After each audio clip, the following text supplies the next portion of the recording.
Welcome everyone to a new series I'm trying out.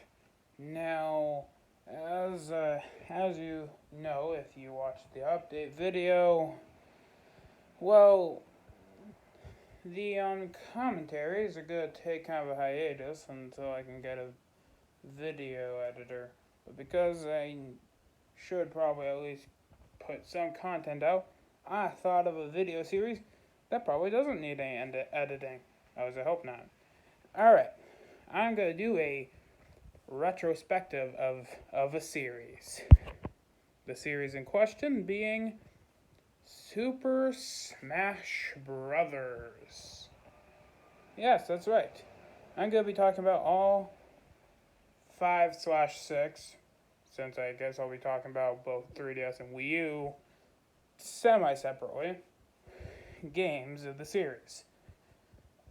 I'll be going over what I thought of them, how good I think they are, and all that jazz. With, of course, starting with Smash 64. So, Smash 64 is of course the very first game in the series, coming out in 1999. It was made by Masahiro Sakurai. It's a pretty interesting game, letting you play as Nintendo characters beating the crap out of each other. It's a pretty good entry. Now, the warning, I didn't play 64 or Melee when they first came out, as I wasn't born when 64 came out, and I was 1 year old when Melee did. So, yeah, I didn't play them when they first came out, but I played them later. Now, 64 suffers from what I call the first game syndrome. It's basically where no matter what series, the first game of that series will always not be that good.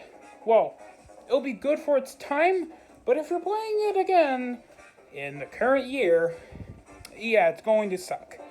It's not going to be what you remember it as. That's basically true for every single game series ever. And we'll be talking about this with a lot of them. So, yeah, the problem that 64 has, first of all, as you probably can guess, there's one big change it has that the others don't. And that's a side special. You have no side specials. You have a neutral, a down B, and an up B. That's all you get. Which means things like Link's arrows, Ness's PK Flash, and Jigglypuff's rollout are not existent at all. Instead, Kirby, when getting their powers, it inherits Boomerang, PK Fire, and Pound. So, yeah, that's one interesting thing. Also,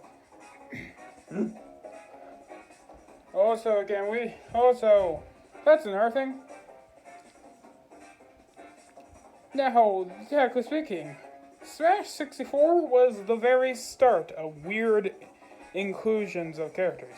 People think Melee is, for characters like Game & Watch, Ice Climbers, and Dr. Mario. But, no, 64 is. Jigglypuff, Captain Falcon, and Ness are only in the series nowadays because of the first game. There's no other reason. F-Zero hasn't been relevant since the GameCube. Earthbound hasn't been relevant since the 90s. Heck, even when 64 came out, and no one hardly knew who Ness even was. And Jigglypuff, out of all the other 151 original Pokemon, you go with Jigglypuff. Not Meowth, not Squirtle, heck, not even Gengar. Nope, we're going with the Pokemon that sings, puts you to sleep, draws on your face, and is also a pink puffball like Kirby.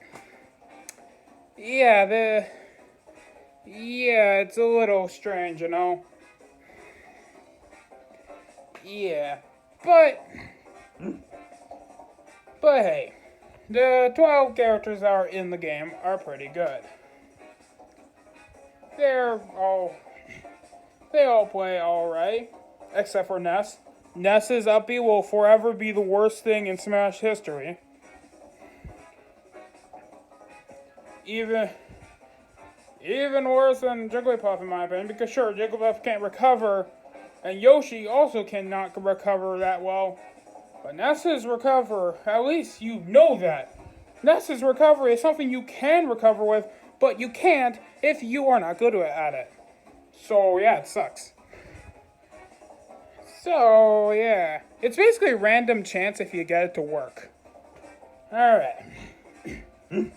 Now, the other problem, there's really no reason to go back to it at all. The reason why there's no reason to go back to Smash 64 is by one main reason. There's nothing really to do. Sure, there's classic mode, but you get nothing for completing it with all characters other than, like, a picture at the end. You don't get anything for it. The only other thing you get for it is unlocking characters. That's all you get.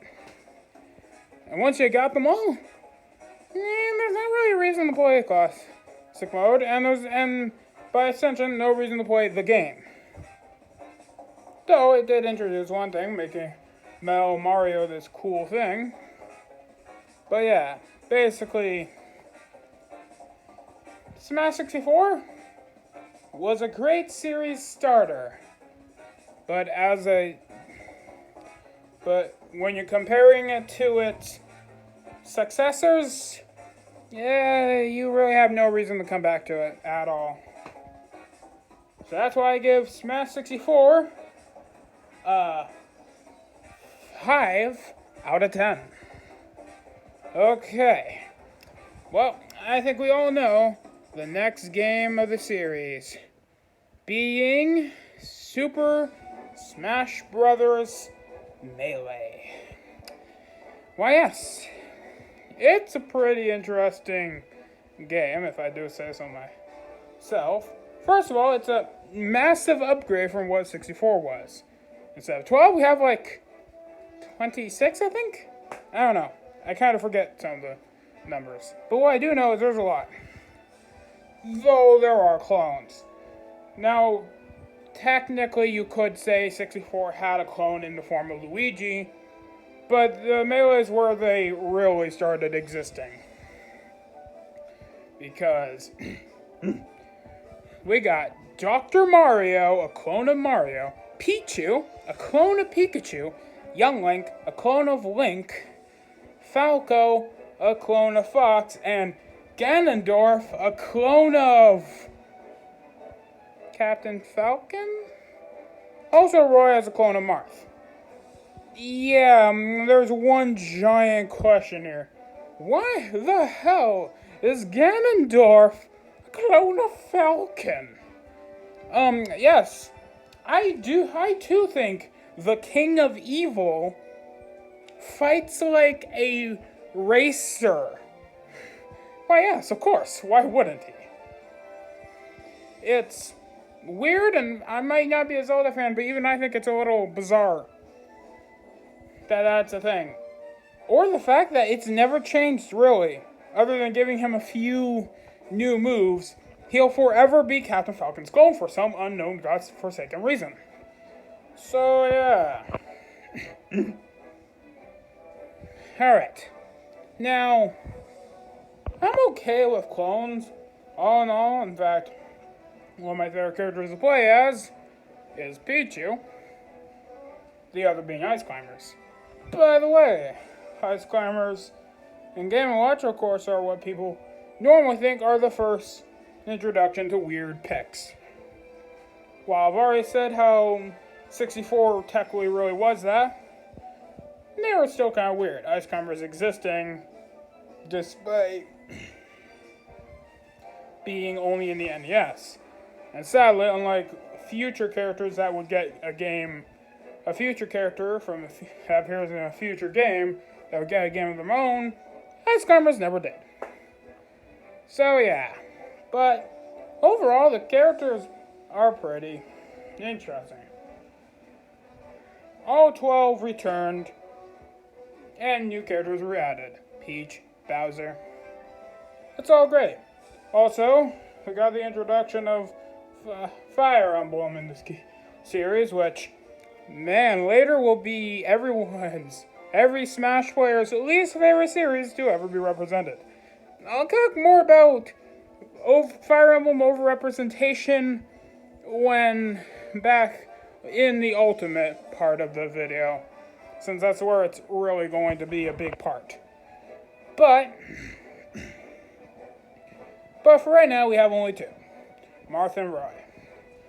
Now, this game is pretty fun. We got Classic Mode returning, this time, trophies. After you complete Classic Mode, you get a trophy of the character you played as.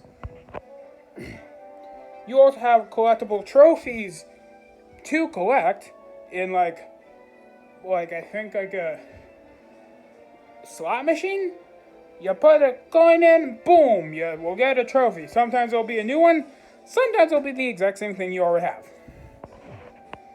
But hey, it's something that you can try collecting, which is cool.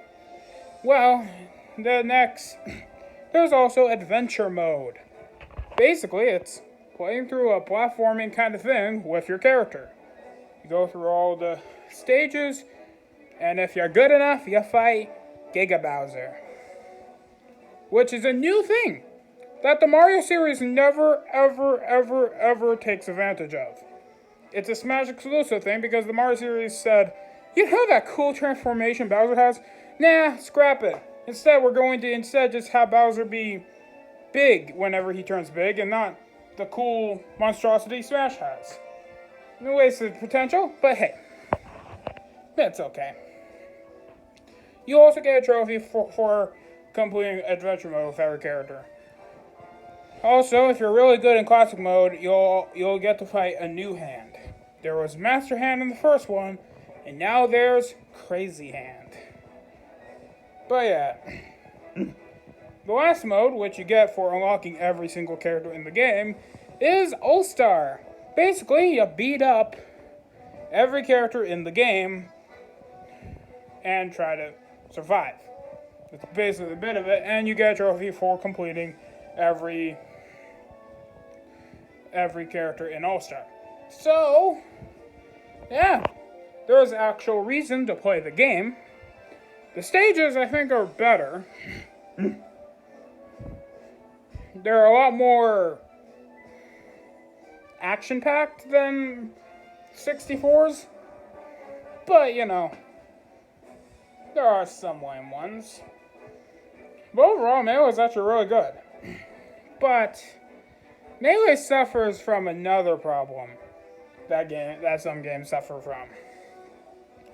That being toxic fan bases. And out of every Smash game, Melee is the one that suffers it the most. Because Melee is a competitive played game by Melee players. And goddamn, are the Melee players the most elite guys in the world? Basically, if the Smash game don't play like Melee, it's bad. Throw in the garbage. We're back to playing Melee. Basically, these guys will only accept Melee perfection. Though even though wave dashing was a glitch, they practically want future Smash games to include said glitch. So yeah, these guys are kind of the biggest of unfun guys in the world. And because of that, it's kind of hard to really enjoy Melee to its fullest extent because of the fan base. But don't worry, I do think it's a 7 out of 10. It's still a pretty fun game. And if you have it around and you have some friends that are Smash fans, why not play a few battles of Melee? Can't hurt, right? Right. So next off, we got Super Smash Bros. Brawl. The first game that I played of the series. Yep, this is the game that got me into the series. Now, I found out about it in 2009, so I wasn't really here for the hype part of Brawl, though there was a dojo in Brawl. Now, the dojo, from what I can understand, basically was what the picture of the day and the Smash website were for Brawl. It's kind of interesting.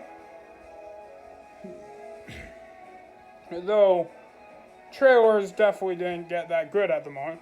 Snake got a cool little trailer thing at the end, introducing third parties being a thing that could happen in this game. Sonic gets a 50-second trailer that just has Live and Learn in the background and is barely anything. But, you know, that's the biggest thing about this game.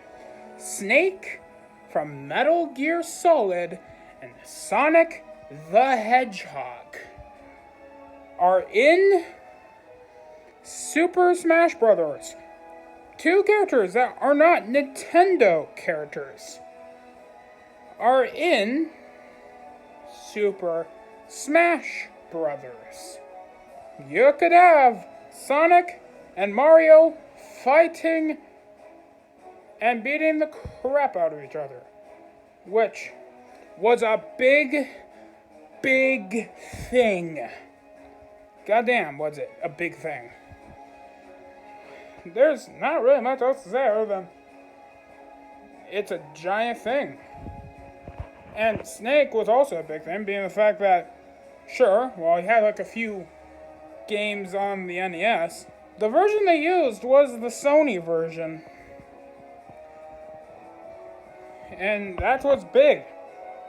It meant you could potentially have non-Nintendo characters in Smash, which is a big gate opener. And we'll see how big that gate gets opened in the next games to come. But we're still on Brawl. There were some sad casualties that did not return, because unlike 64, where all of their characters returned, and even returned in this game, some of Melee's were not so lucky.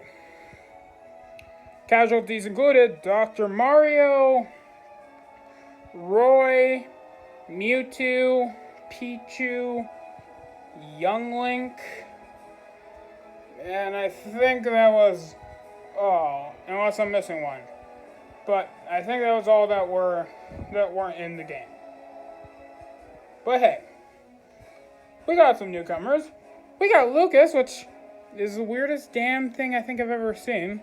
Look, at least Ness's game appeared in non-Japanese places as well.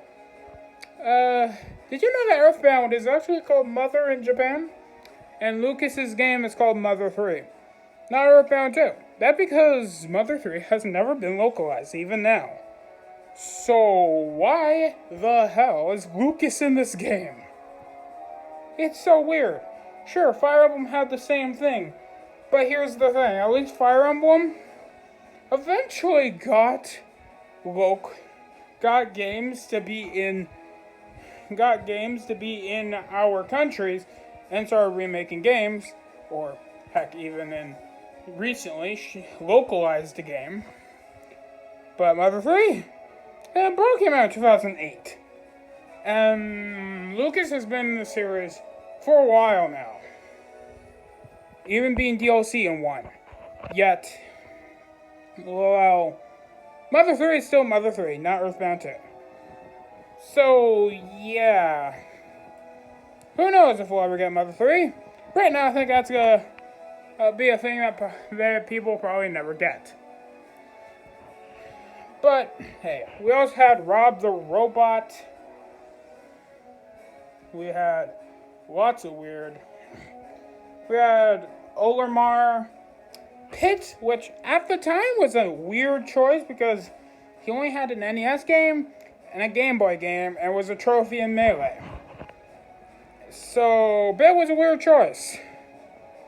We didn't have a game just yet. So yeah, it was kind of odd. He also had the most annoying damn voice in the damn game.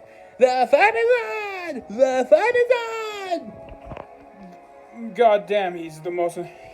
God damn, was he annoying as shit. We also had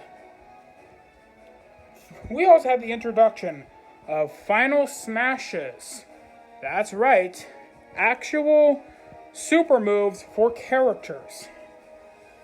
Mario shoots a giant fireball. Kirby will cook people up. Link will slash people. Ice climbers will summon a stupid ice mountain that they can't even climb, so it's useless. Sonic will turn supersonic. Snake will shoot you with a gun. Yeah, it's really great. You got it to see lots of cool things. Bowser turning into Giga Bowser so you could actually control Giga Bowser for the first time. It was awesome. Wario got to be in the series despite only representing WarioWare and not Wario Land. It's a pretty cool thing, if I do say so myself. Super moves were very cool. The stages I also thought were really good, unless you're the worst stage. The Brawl had some really bad stages. Rumble Falls, 75M, Mario Bros, Hannonbow. Yeah, some pretty shit stages. But it was pretty good. Classic mode and All-Star returned. Trophy collecting also returned. We also got stickers, a brand new feature, which wasn't very memorable, but it was a cool feature. Man, I couldn't imagine if they decided to just remove the trophies and just have the sticker function. Man, that would be awful. But good thing they in our game never did that, right? Right? Anyways. So, next is the biggest thing about Brawl. The fact that I didn't mention Adventure Mode Return because it got an upgrade. A massive upgrade. Called the Subspace Emissary. That's right. Instead of what... That's right, the Subspace Emissary is Adventure Mode. It has cutscenes, and while there are no voice acting, you still got to see characters look at each other, interact. It was cool. You got to see Snake fighting Lucario. You got to see the Pokemon trainer teaming up with Lucas. You got to see Ice Climbers interacting with Meta Knight. And the entire Smash series and the entire Nintendo world and Snake were saved by Sonic the Hedgehog. How wonderful. It was great. Cutscenes were awesome. Now, the gameplay was a little to be desired, but it was fun. It was a fun thing. And being the fact that story modes are now a thing that could be in Smash, it was hype. Cool. Can't wait for the next time Smash does this. It will be great, I'm sure. I'm sure the Subspace Emissary 2 will be the greatest thing in all history. But overall, Super Smash Bros. Brawl is a good game. It's a game I hold close to my heart because it's the game that got me into the series. And it's by far one fun game. So yeah, now we're going to the fourth game of the series with Super Smash Bros. for 3DS first. Yeah, the biggest gimmick here was the fact that instead of being on one console, it was not only on the Wii U, but the 3DS. In fact, the 3DS came first. Now, first thing, I was actually around for the hype. I saw all of the trailers. Villager comes to town. Mega Man joins the battle. Wii Fit Trainer weighs in. It was great. Seeing all the cool trailers. I was back in the old days, I was against Fire Emblem, so I didn't start liking Fire Emblem until after Corrin's reveal, which we'll get to later. But hey, it was still cool. Seeing all the characters. But sadly, at the end, the hype kind of waned. Why? Let's just say an ESRB leak happened. What is the ESRB leak? Basically, I took the character select on the 3DS and posted it for the public to see. Now, people tried debunking it, saying that Shulk was a photoshopped Little Mac, but it was hard to debunk. And later, it turned out it was true. Duck Hunt was in the game. Dark Pit was in the game. Dr. Mario returned, strangely enough. It was weird. But hey, despite that, we got some cool things. Shulk, as aforementioned, was also in the game. Little Mac returned, and is no longer an assist trophy. Opening the gates, the assist trophies can be in the game. By the way, I forgot, but yeah, assist trophies came in Brawl. But yeah, it's kind of cool. The Final Smash has also returned. Being able to actually... And some were changed. Kirby sucks now. It's a giant sword, it sucks. But hey, it was actually kind of interesting.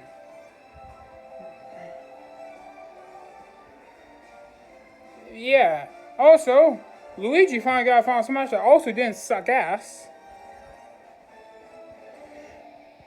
Now, the Pokemon trainer sadly did not return, but Charizard did.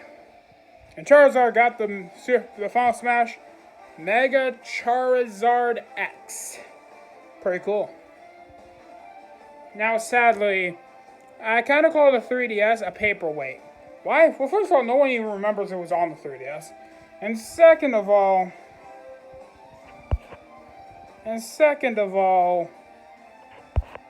it also kind of hurt the roster a bit. Ice Climbers was cut because the 3DS couldn't handle both of them on screen. So, yeah. Apparently they were working on the Wii U, but the 3DS was a no-go. So, yeah. Kinda sucked. But that was the hype there. Let's talk about the 3DS's content before moving on to the Wii U. Classic mode returns, and this time it's a choose your own adventure kind of thing. You go to each stage, beat things up, then fight Master Core. Or if you're on a lower difficulty, you can fight Master Hand and Crazy Hand. Master Core is this new transformation, which honestly kind of sucked. It was pretty bad and terrible. But it was okay and alright. But All-Star had also returned. And this time it was based on the order of when characters were introduced. For example, you would first fight Pac-Man, Mr. Game & Watch, Mario, and Donkey Kong. So hey, it was kind of cool. But let's talk about the main mode. The mode of what people mostly remember from the 3DS. Smash Run. Smash Run is a pretty cool mode. Basically, it's kind of like adventure mode, but instead you're just running around, beating things up, getting points, and at the end you'll beat up CPUs to in a final match of a gimmick of some sort. It was fun. It was great. Better than what the Wii U offered, and we're about to get to that. But Smash 3DS was an okay game, but you're hardly ever going to replay it because there's really no point of replaying Smash 3DS. It was a cool game, but not really something you would need to play over and over and over and over again. But now let's get to the Wii U. As we are now playing Super Smash Bros. For the Wii U.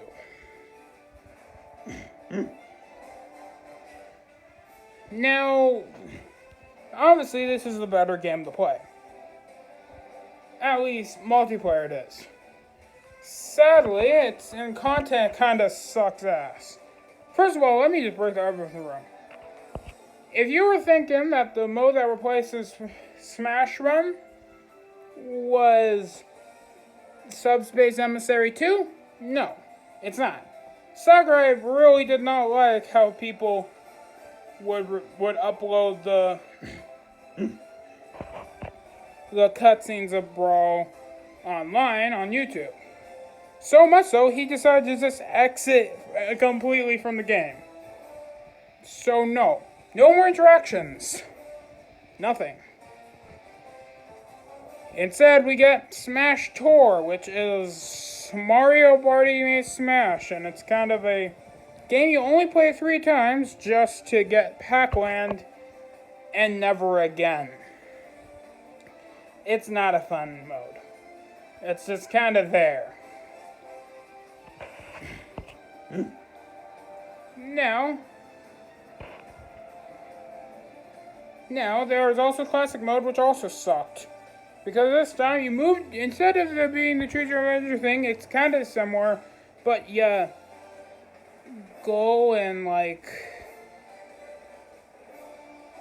move your trophy version to a part of the stage and fight the CPUs until you fight Master Core.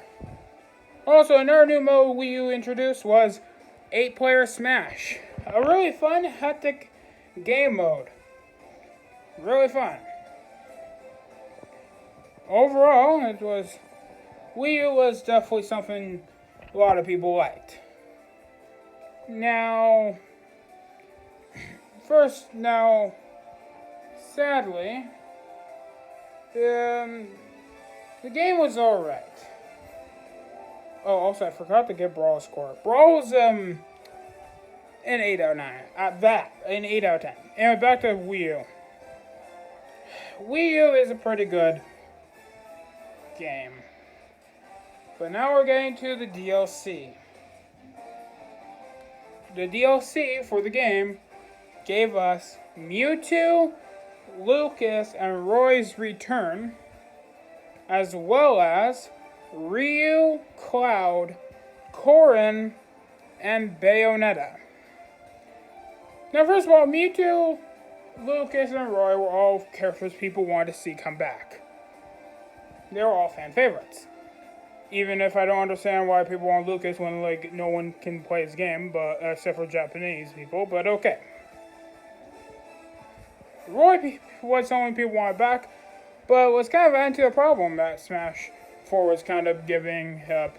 Smash 4 is when the problem started kind of existing, but we're going to get to it in Ultimate, because that's when it really started showing its ugly head. Cloud was an amazing game. Being the fact that Cloud was literally at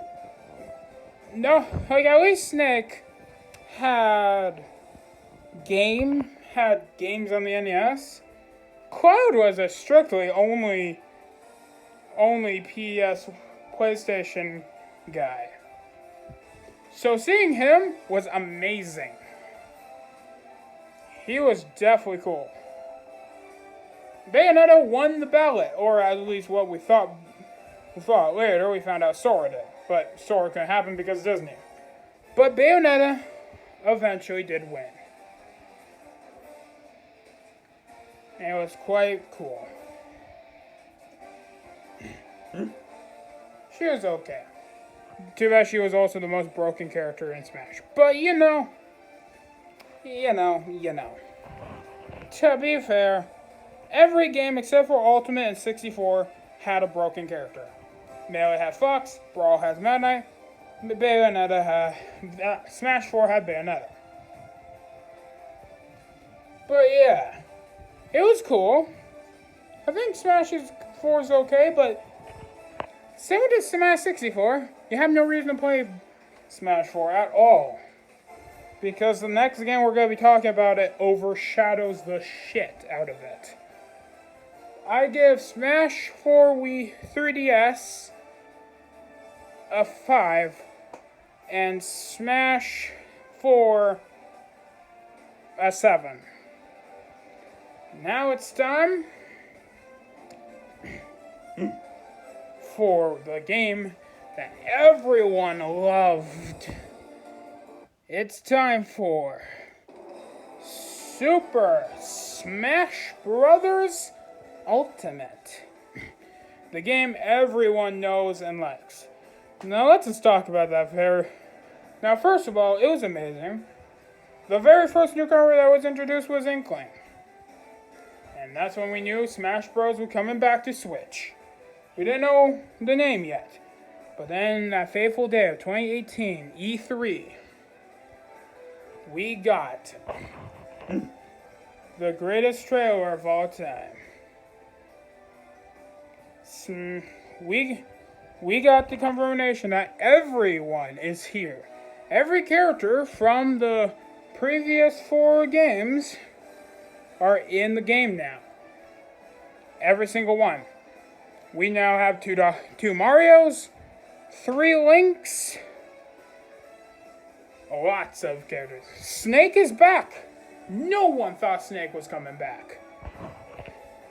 So many characters are back. Ice Climbers are back. Pichu's back. Young Link's back. Pokemon Trainer Together is back. It was amazing. And that meant, oh, my mains were back. Pichu, Ice Climber, Pokemon Trainer, and Corrin, because I never had one in Smash 4 for a long time, are back. Yes. It was awesome. And then it was revealed that we had Echo Fighters, which is what Dark Pit and Lucina became. And then we got Daisy becoming an Echo Fighter for Peach. Then later we got revealed that Ridley, a character everyone wanted in Smash, is in the game now. Then, later we found out about the Belmonts. No one expected Richter. People expected some, but no one expected Richter Belmont. Chrom and Dark Samus are in the game now. King K. Rool, Isabelle, Ken from Street Fighter in Cinewar. That was a great newcomer roster. Sadly, that was only the base game gave us. But then we got the DLC, which we're going to talk about later. But first, let's talk about the modes. Classic mode has returned. And it's pretty interesting. This time, every single character has their own classic mode that references something about them, which is kind of cool. It's pretty interesting, really. Then we have All-Star. Wait. All-Star mode's not in the game? All-Star mode is just relegated to a multi-man Smash thing? It's not a mode anymore? What the fuck? Okay. Guess we are, I guess we don't want cool things anymore. Alright, I getcha. Then we got the trophy. Wait. Spirits? What? Wait, they're PNG. Wait, those are like the stickers that they removed trophies and gave us spirits, which are PNGs.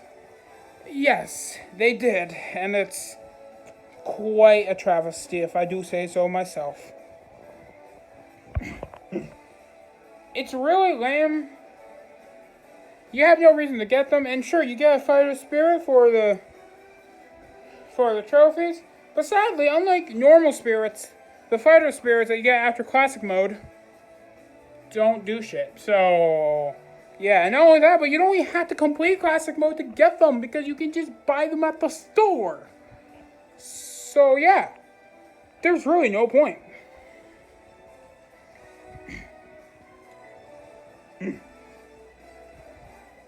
It was quite an interesting series. It was quite okay, but now we're getting to the selling point of the game. World of Light. Everyone was excited that this was going to be ultimate Subspace Emissary. We're finally getting Subspace Emissary 2. No, we're not. World of Light is a game mode of wasted potential. And only wasted potential.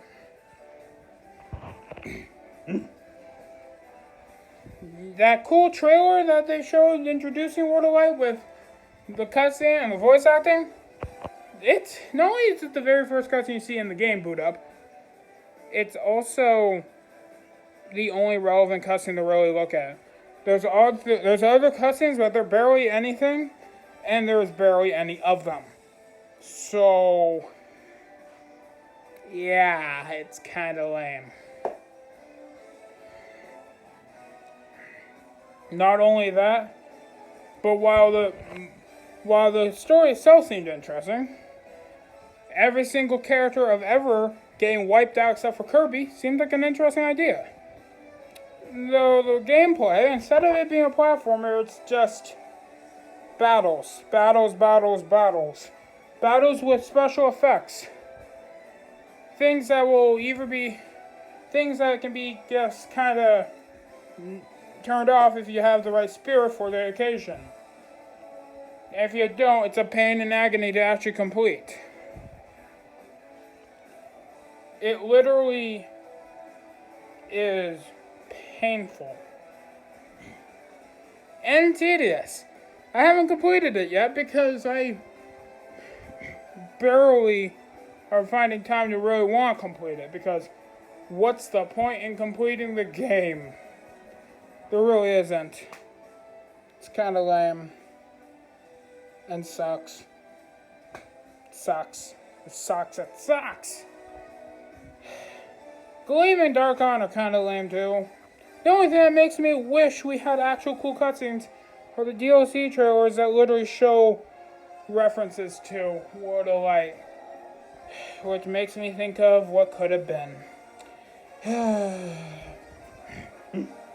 Yeah, it's kind of depressing, really. It could have been something so cool, but it ended up being nothing. Whatever.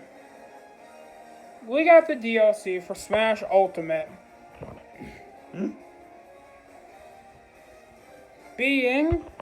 Well, first of all, before we get to the Fire Passes, they gave us Piranha Plant as a bonus character. And Piranha Plant was basically Sakura saying, fuck you, I can make a character out of anyone, really. So, yeah. Then we got the Fire Pass. Fire Pass 1 giving us Joker from Persona 5. Hero from Dragon Quest. Banjo and Kazooie from Banjo and Kazooie. Terry Bogard from King of Fighters / Fatal Fury. And Byleth from Fire Emblem Three Houses. And now let's get to the elephant in the room about Fire Emblem. People say Fire Emblem is overrepresented. As a guy who became a fan of the series for 2 years now. Actually, I think it's been 4 years now. Anyways, let me just say, don't think we are having... I actually, ironically, despite Fire Emblem's number size, I actually say Fire Emblem is the least represented, really. Okay, why am I saying that when Fire Emblem has 8 characters? Okay, well, let's just say Sakurai has a fear of adding a Fire Emblem character without a sword. Seriously, the first 2 games we had Martha and Roy, and then in Brawl we had Martha and Ike. Sword users. Then in Smash 4, we had Lucina, who was just like Marth. Then we had Robin, who uses magic and wields a sword. But he has magic, and that's different enough for, for us. Then we had Corrin, can turn into a dragon with some of his limbs and uses a sword. Then we have Byleth, who has the relics of bows and stuff. And of course, his main weapon of choice is a sword. You get the problem here? My problem is that Fire Emblem is having too many characters. Here's my issue. I'm okay with Fire Emblem having 8 characters. But let's look at the other 2 series that have a ginormous amount of characters. Mario, sure. Luigi and Dr. Mario similar to Mario. But then we had Peach, but then every other character represents it pretty well. Daisy's the clone of Peach as well. But overall, you have a good representation of the Mario series through and through. Pokemon? Sure, you have Pichu, who's basically just Pikachu, but Pichu's technically representing baby Pokemon, kinda. But then, you got other Pokemon representing other types. Pikachu and Pichu represent Thunder, while Charizard and Incineroar might both be final Fire-type evolutions. They represent different aspects of it. Squirtle and Greninja might be the same, but they also represent different aspects of it, being that Squirtle is a pre-evolve, while Greninja is a final evolution. Ivysaur represents Grass type, and Jigglypuff represents normal/fairy. Overall, it's a good representation of Pokemon. Different types. Fire Emblem. If you don't know anything about the series, it's going to be this. It's basically sword, with characters that wield swords with minor things like magic and dragons. Heck, even their series icon is a sword instead of being, the thing the game is based on is named after Fire Emblem. It's not a shield like the Fire Emblem is, it's a sword. Everything about Fire Emblem is a sword in Smash. And the thing is, in the actual games, there are actually Fire Emblem characters that wield different weapons, even lords. There's Hector from Fire Emblem 7 that wields a sword. An axe. It was an axe. Heck, why does every single Fire Emblem character have to be like a main character lord, or at least associated with the main character? Like, seriously, why can't we get a villain playable in Smash? Why can't we get one of the other units playable? Why is Fire Emblem cursed to only have main characters who primarily use swords? We could have so many cool things, but we don't. So while it might have 8, it's not overrepresentation. It's actually underrepresented. You hardly get any spirit of Fire Emblem in the game. So yeah, I actually would say it's underrepresented, which is sad. Heck, I hate Edelgard, but at least Edelgard wields an axe. Ugh. Anyways, though, as much as I'm happy with Byleth's inclusion, Byleth should not have been the ending of Fighter Pass 1. I personally think it should have switched with Banjo-Kazooie.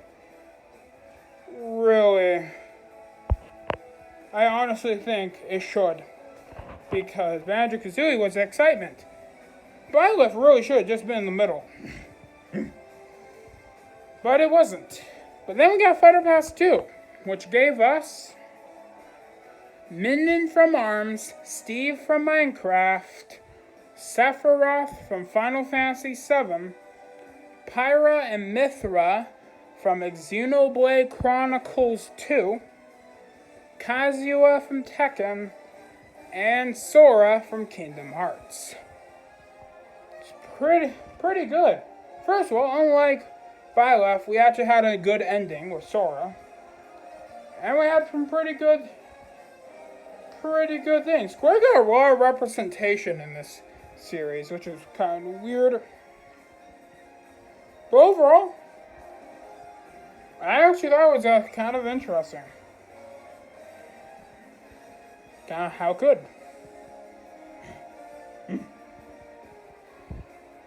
I thought now Steve sucked. He's a bad character, and also plays bad. But hey, all the other characters were cool. I honestly thought they were all kind of cool. And with Sora's inclusion, Ultimate's done. That's the end until the next time. In fact, I'm kind of afraid for Smash 6. Personally, I think they should just port Ultimate to every future console and just add a couple characters, because there's no way you're topping Ultimate. There's no way. You can maybe top Smash 4, but you can't top Ultimate at all. Sure, you could add a story mode, but here's the thing. People aren't going to care about the story mode. The outside public won't care about the story mode. They'll care about how many characters are in it. And I'll tell you, it won't be more than 89. Even DLC probably won't help that. So, yeah. I don't know if Smash 6 should exist. And if it does, I hope it'll be okay. But honestly, I feel like it's never going to top Ultimate. If it does, awesome. I doubt it, though. But overall, I give Ultimate a 10 out of 10. It's a really good game and a good series. Smash will always be a series I love. I can always come back to it to play a game or two. And I'll always be happy. And while I might be cautiously worried about the next series in the game, the next game of the series, I always know that Smash never fails. Even if it might not be better than a previous one, I'm pretty sure Smash will never fail us. For this is Super Smash Bros. So yeah, that was my little tangent on the entire series of Super Smash Bros. It's a series I love. But overall, I hope you all enjoyed this. Now, I might try to do some more content, maybe retrospective, maybe some other things, while I wait for commentaries to take a hold. And remember, if you have any problems, don't be afraid to make a video on it. Or a comment if comments are more your thing. Anyways, this has been Lester, and I hope to see you again.